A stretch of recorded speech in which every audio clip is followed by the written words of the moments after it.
That's what your library is for, Richard, okay? That's what your library is for. So anyway, I've got my books down to around 100 or so, and I may eventually pare it down to even more than that. But to finish up, why is this important? Why is minimalism important? Simply put, all of our trash is getting buried and it's getting thrown in the ocean, and even though we're recycling a decent amount of it, we're not recycling enough, and there's some things that can't be recycled. So a lot of that is being thrown into landfills. It's getting buried. Some of that stuff is toxic and probably seeping into the water table and the soil, and might be killing or at least making the living things in the soil sick. Not to mention all the trash is getting dumped in the ocean and killing ocean life.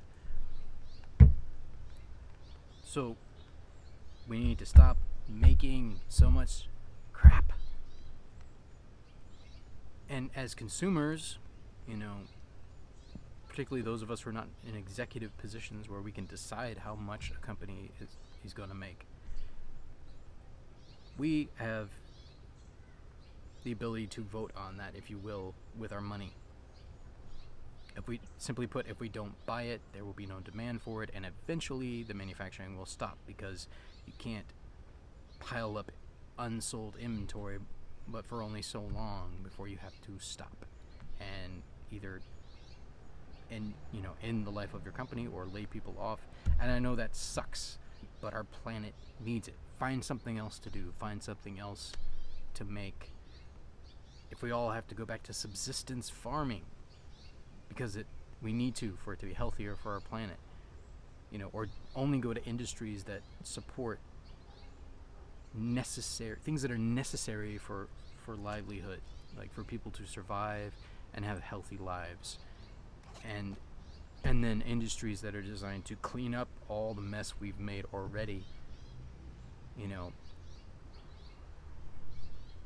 gotta find a better way to do this, to do life here on this planet. We gotta find a better way to do it. So I'm challenging myself to minimalize what I already have. I'm gonna get rid of everything I don't really need and give it to places like Goodwill, or sell it to someone else so that they won't buy a new product. They'll have the option to buy something used, someone who legitimately needs that product. I have extra of whatever it is, extra coffee mugs. Maybe somebody's a bachelor who's just getting started out and they need one coffee mug for their apartment. They'll have the option to buy one of my used mugs instead of buying a new one, which will gradually whittle down the amount of shit that we make. We have to do this. We have to make changes like this. Cars are another obvious one. There were probably, I was thinking about this earlier today, there are probably already enough vehicles on this planet for almost every family to have one. Why do we keep making more? Let's get these internal combustion engine cars off the fucking road.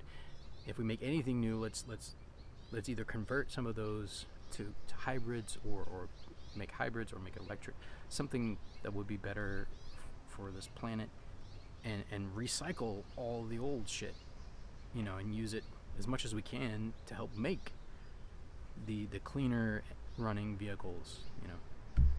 Now, I have no illusions about the fact that our world economy is so dependent on vehicles now that we can't just end all, so we can't just drop a massive EMP bomb on the planet and shut everything down at once. That would be chaos. People would die. That kind of solution isn't going to work. So we have to do it gradually. We have to do it in steps. We have to do it sustainably so that we don't end up killing a bunch of humans in the process because they die of starvation and poverty. No, we have to figure out good ways to do this, sustainable ways to do this, and it starts with me and it starts with you. So hey, let's go do it. Minimalism, maybe, just maybe, it could save the world.